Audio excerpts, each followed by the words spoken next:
کس نے تجھے چلنا سکھایا؟ کس نے تجھے بولنا سکھایا؟ کس نے تیری چھاتی میں زور رکھا؟ آج تو کڑیل جوان ہے، آج دولت کے انبار تیرے پاس ہیں، آج تو چودھری ہے، آج تو خان صاحب ہے، آج تو بہت بڑا عالم ہے، آج تو مفتی ہے، آج تو پیر ہے، آج تو منسٹر ہے، آج تو ناظم ہے، آج دنیا تیری بات گزار ہے، آج تیرے دماغ میں وہ قوت رکھ دی گئی کہ دنیا کو تو انگلیوں پہ نچا رہا ہے۔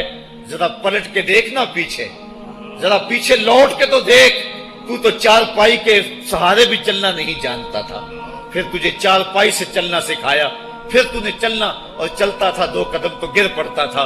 ذرا ماضی کی طرف پلٹ کے دیکھ، اور تو بھول گیا رب کو جس نے تجھے اتنا کچھ دیا۔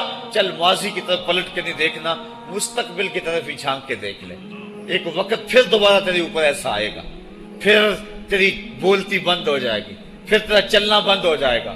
چار پائی سے لگ گیا، مورے میں تکلیف ہو گئی، تو فالج زدہ ہو گیا۔ سارے گھر والے 4 دن تو بڑی خدمت میں لگے رہے، لیکن انہیں اپنے کام بھی تو کرنے تھے، پھر آہستہ آہستہ تجھے اگنور کرنا شروع کر دیا۔ تو بھی اس بات کو سمجھنے لگا۔ پھر وہ وقت بھی آیا کہ تیری چار پائی کو اندر سے اٹھا کے برآمدے میں رکھ دیا کہ بابا کھانستا ہے، بچے ڈسٹرب ہوتے ہیں، جراثیم پھیلتے ہیں، اب نوکر تجھے روٹی دینے لگا۔ شام کو بیٹا آتا ہے، 2 لمحے کھڑا ہوتا ہے، پھر اپنے بیڈ روم میں چلا جاتا ہے، تو اس کی صورت کو ترستا رہتا ہے۔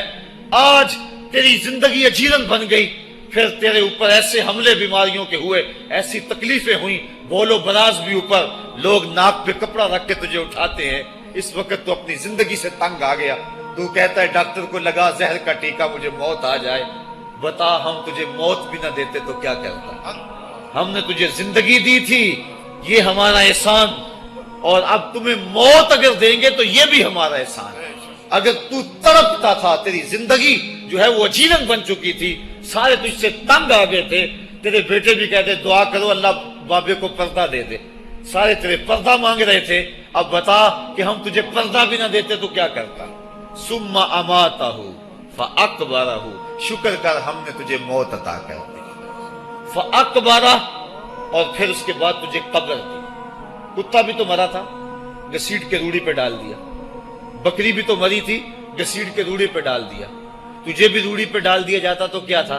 لیکن کہا نا یہ میرا شاہکار ہے، پہلے سے غسل دو، بیری کے پتے بھی ڈال لینا، صفائی خوب ہو جائے، اس کو چٹے لباس کا کفن دو، اس کے سند سند پہ خوشبو ملو، اس کو سلگھاؤ، خوشبوئیں سلگھاؤ، اس کو خوبصورت چارپائی پہ ڈالو، اس کے اعضائے سجدہ پہ مشک ملو، اور اس کی جو ہے وہ چارپائی کے دائیں بائیں پھول رکھو، اور اب سارا زمانہ تیرا منہ دیکھنے آ رہا ہے، ذرا سوچ تیرا منہ دکھانے کے قابل ہے؟ اور پھر کہا اب اس کو اٹھاؤ قبرستان میں لے چلو، زمانہ آ گیا، تو آج دولہا بنا ہوا ہے اور زمانہ تیری برات بنی ہوئی ہے، اور کہا کہ ایک آدمی نہ اٹھائیں، اس کا پروٹوکول ہے، اس کو 4 آدمی اٹھائیں، کندھا بھی بدلتے رہیں، کہا زیادہ تیز بھی نہ چلنا، میرے شاہکار کو کہیں جھٹکا نہ لگے، اور پھر تیرا پروٹوکول امام کعبہ بھی ہو تو وہ پیچھے ہے، تیری لاش آگے۔ تو نے ہمارے ساتھ کیا کیا، ہم نے تیرے ساتھ کیا سلوک کیا؟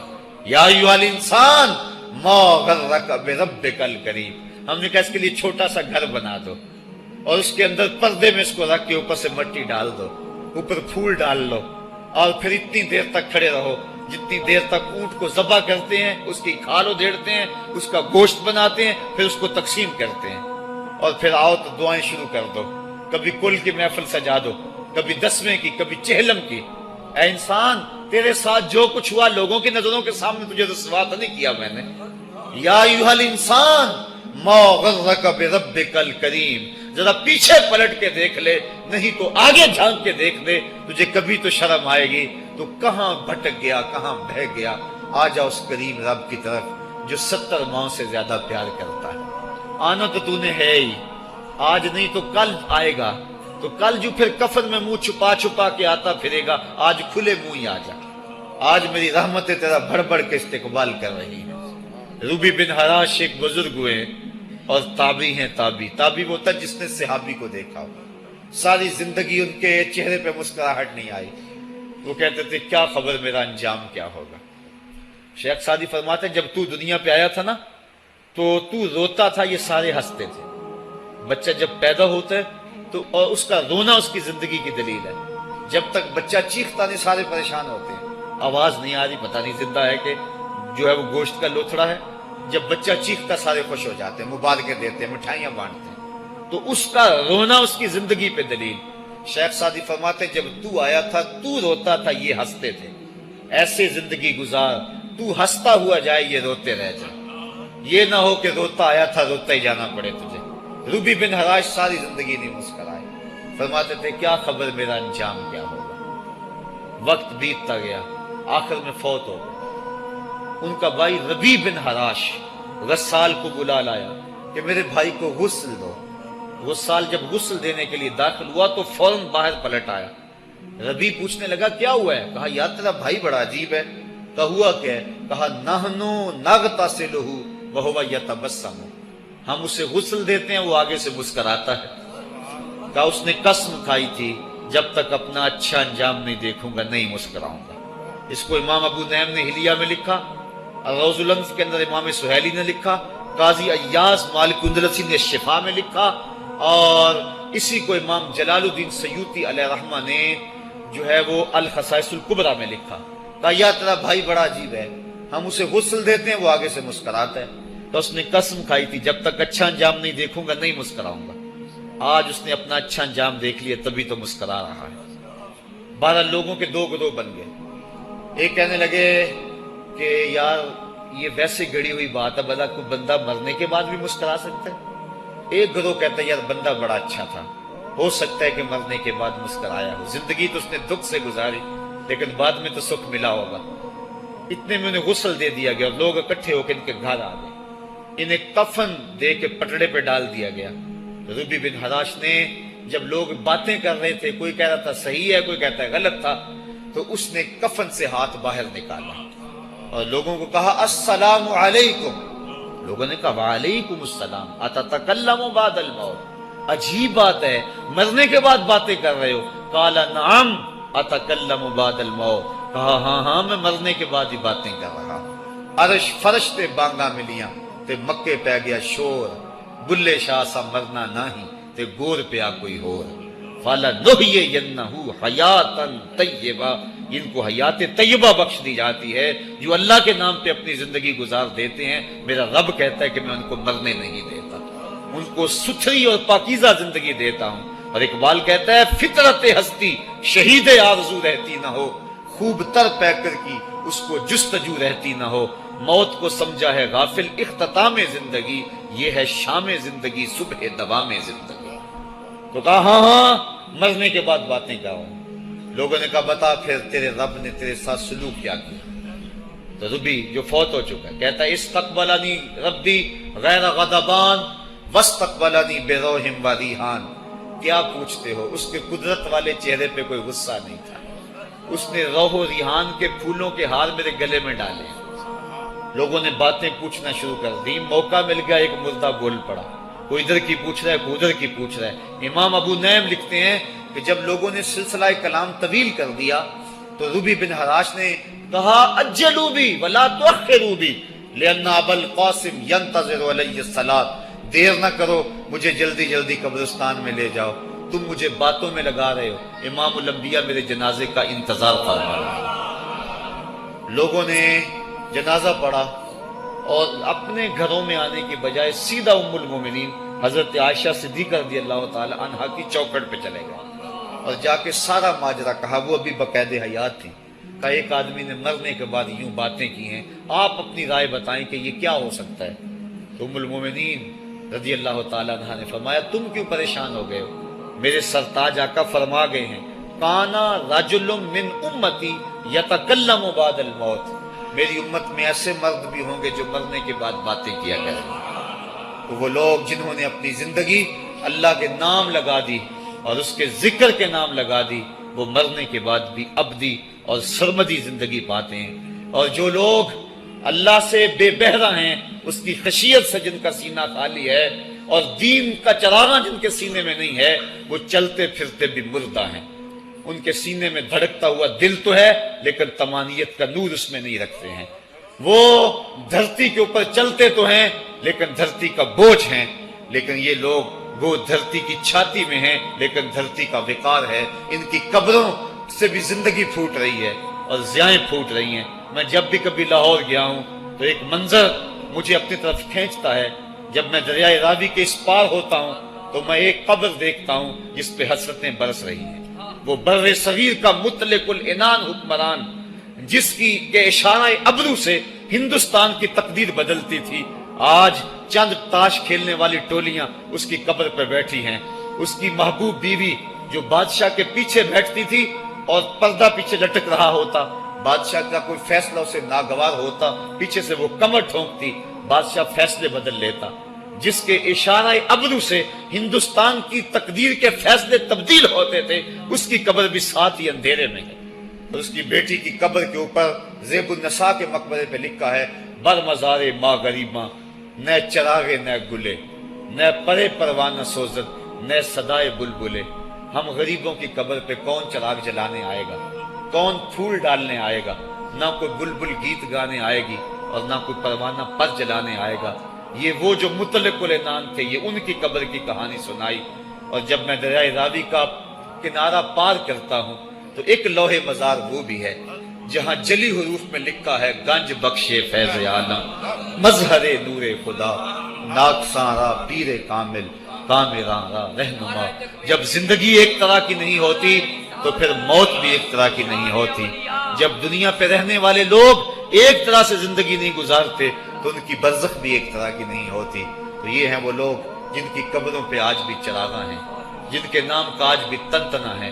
1000 سال گزر گئے، ان کی نسبی اولاد تو کوئی نہیں ہے، انہوں نے تو شادی بھی نہیں کی تھی، لیکن اس کے باوجود دن کو چلے جاؤ، کڑکتی دوپہر کو چلے جاؤ، برستی بارش میں چلے جاؤ، لمبی رات کی تنہائی میں چلے جاؤ، موسم کی کسی بھی شدت میں چلے جاؤ، حکومتوں کے بدلتے ہوئے ماحول، مارشل لاؤ کی کیفیتیں، جس دور جس حالت میں مرضی جاؤ، آپ کو وہاں میلہ نظر آئے گا، وہاں ہجوم عاشقہ نظر آئے گا. ارے میں گسارو سویرے سویرے، خرابات کے گرد پھیرے بپھیرے، کبھی اس طرف بھی گزر کر تو دیکھو، بڑی رونقیں ہیں فقیروں کے ڈیرے. تو وہ لوگ جنہوں نے اپنی زندگی اپنے مالک کے نام گزاری، وہی زندہ ہیں، وہی سرمدی اور ابدی زندگی پائے ہوئے ہیں. صاحبو، اب میرے اور آپ کے پاس سانسوں کا موقع موجود ہے، ورنہ یہ سانسیں تیزی کے ساتھ پگھل رہی ہیں. میں کل امام راضی کو پڑھ رہا تھا، وہ کہتے ہیں، ایک بزرگ فرماتے ہیں مجھے سمجھ نہیں آ رہی تھی ان الانسان لفی خسر کی، کہ بے شک انسان گھاٹے میں ہے. تو میں سوچ رہا تھا کیسے گھاٹے میں ہے، تو کہا کہ مجھے سمجھ اس طرح آئی کہ میں بازار گیا، میں نے ایک شخص کو دیکھا جو پھٹے پہ برف رکھ کے بیچ رہا تھا اور آواز کیا لگا رہا تھا: ارحمو ارحمو من یذوب راس مالہ، اور رحم کرو اس بندے پہ، اگر تم نے تھوڑی بھی دیر لگا دی اور میرے سے سودا نہ خریدا تو میرا جو راس المال ہے میرا وہ بھی لٹ جائے گا، کیونکہ برف تو میری پگھلی جا رہی ہے، اور اگر تم نے خرید لی میری برف تو میرے پیسے کھڑے ہو جائیں گے، اور اگر تم نے میری برف خریدنے میں دیر کر دی تو جو میں نے پیسے لگائے ہیں میرے وہ بھی پورے نہیں ہوں گے. تو وہ کہہ رہا تھا ارحمو من یذوب راس مالہ. وہ کہتے ہیں مجھے ان الانسان لفی خسر کی سمجھ نہیں آ رہی تھی، اس کے اس جملے کو سن کے سمجھ آ گئی کہ انسان جلدی جلدی اپنی سانسوں کو گوا رہا ہے، اسے چاہیے کہ جلدی جلدی ان سانسوں سے کام لے لے، ورنہ یہ سانسوں کی برف پگھل جائے گی اور اس کی یہ پونجی بھی برباد ہو جائے گی. تو صاحبو، میں اور آپ لمحہ لمحہ موت کے قریب ہو رہے ہیں، لمحہ لمحہ موت کے قریب ہو رہے ہیں. آج میں دوپہر کو بیٹھا تھا تو وہ ایک شخص آ کے میاں صاحب کا شعر پڑھنے لگا: دیگر تے دن گیا محمد، اوڑک نو ڈب جانا. تو میری نظر چلی گئی، میں نے کہا ابھی تو 10 بجے ہوں گے، تو میں نے کہا صبح کے 10 بھی بج گئے ہیں اور پھر 12 بھی بج جانے، پھر ظہر بھی ہوگی، پھر دیگر بھی ہوگی، اور اس کے بعد پھر شام بھی ہو جانی ہے. اب ہم دیگر تک تو پہنچ گئے ہیں، اب شام کے تدلکے بھی قریب ہو گئے ہیں، تو یہ دن ڈوب جانا ہے تھوڑی دیر کے بعد. یہی مثال ہماری زندگی کی ہے. کوئی دوپہر تک آ گیا ہے، کوئی چاش تک آ گیا ہے، کوئی ظہر تک آ گیا ہے، کوئی عصر تک آ گیا ہے، اور کسی کی زندگی کا سورج بالکل غروب ہونے کے قریب آ گیا. صاحبو، پتہ کوئی نہیں کہ ہمارا اگلا قدم کہاں ہے. اس سے قبل کہ کوئی حجت باقی نہ رہے، مجھے آپ کو اپنی زندگی پہ نظر ثانی کرنا ہوگی، اپنے گناہوں کا اور اپنی نیکیوں کا حساب لگانا ہوگا. ایک ترازو تو کل محشر کے میدان میں لگے گا، ایک ترازو ضمیر کی عدالت میں آج ہی لگانا ہوگا. ہمیں دیکھنا ہوگا ہمارے پلے کتنے عمل ہیں اچھے، اور جو اچھے عمل ہیں ان میں خلوص والے کتنے ہیں، لوگوں کے دکھاوے والے کتنے تھے، رب کے لیے کتنے عمل کیے اور لوگوں کے لیے کتنے کیے. تو پھر ترازو لگا کے ہم نے اپنے اعمال نامے کو آج ہی تولنا ہے اور وزن کرنا ہے، اور اپنی زندگی کو نیکی کا حسن دینا ہے. وقت کٹ رہا ہے، زندگی لمحہ لمحہ موت کے قریب ہو رہی ہے. قبل اس سے کہ کوئی حجت باقی نہ رہے ہم ہاتھ ملتے رہ جائیں، پچھتاتے رہ جائیں تو کیا فائدہ ہوگا. بلکہ میں نے تو پڑھا کتابوں میں، علماء لکھتے ہیں قیامت کے دن تو نیکوکار بھی پچھتائیں گے. بدکاروں نے تو پچھتانا ہی پچھتانا ہے، نیکوکار بھی پچھتائیں گے. بدکار تو اس لیے پچھتائیں گے انہوں نے اتنے گناہ کیوں کیے، تو نیکوکار کیوں پچھتائیں گے؟ جب وہ اپنے اچھے اعمال کی جزا دیکھیں گے تو وہ پچھتائیں گے، ہائے جو چند لمحے ضائع ہو گئے وہ بھی کیوں ضائع ہو گئے، وہ بھی میں نے کیوں برباد کر دیے، وہ بھی اس راستے پہ ڈالے ہوئے ہوتے. تو آج مجھے آپ کو موقع ہے، دیکھیں قبریں کتنی، قبریں جو ہیں وہ ہمارے کتنے ملنے والے، ذرا نظر دوڑائیں نا. آج ہم کتنوں کو کندھوں پہ اٹھا کے قبرستان چھوڑ آئے ہیں. حضرت غوث اعظم رضی اللہ تعالیٰ عنہ فرماتے ہیں جا کے قبرستانوں میں دیکھو کتنے کتنے حسینوں کی مٹی خراب ہو رہی، جو اپنے بدن پہ ایک چٹکی مٹی نہیں پڑنے دیتے تھے آج ان کا کفن بھی تار تار ہو گیا. جو اپنے کلف لگے کاٹن کو سلوٹ نہیں آنے دیتے تھے آج ان کے کفن بھی ٹوٹ گئے ہیں اور ہڈیوں کے جوڑ جوڑ الگ ہو گئے. تو وقت ہمارے اوپر وہ آنے والا ہے. کسی نے آج تک موت کا انکار نہیں کیا.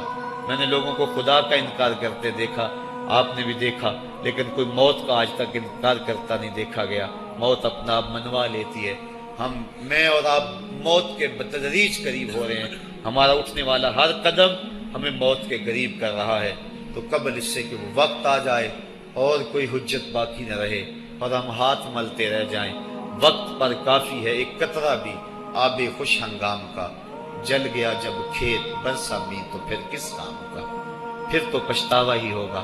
آج ہم پچھتا لیں تاکہ زندگی میں حسن نیکی کا آ جائے. یہ میری آپ سے درد مندانہ اپیل ہے، گزارش ہے، اور میری آپ سے التماس ہے کہ یہ تھوڑی سی زندگی اللہ نے جو مجھے اور آپ کو ودیعت کی ہے، یہ بڑا تھوڑا سا عرصہ ہے، تھوڑا سا موقع ہے. یہ دنیا بوائی کا موسم ہے، آخرت کٹائی کا موسم ہے. جو بوائی کے موسم کو برباد کر بیٹھا ہے، کٹائی کے موسم میں اس کے ہاتھ کچھ نہیں لگتا. تو آج تخم عمل ڈال لیں. آج ایک بیج ڈالیں گے کل 70 کاٹ لیں گے. لیکن اگر آج کچھ نہ کیا، اپنی سانسیں برف کی طرح پگھلا دیں، تو یہ اس شخص کی طرح ہے جو پھٹے پہ رکھ کے برف کہہ رہا ہے کہ میرے اوپر رحم کرو. اگر تم نے میرے سے برف نہ خریدی تو میرا راس المال بھی لٹ جائے گا.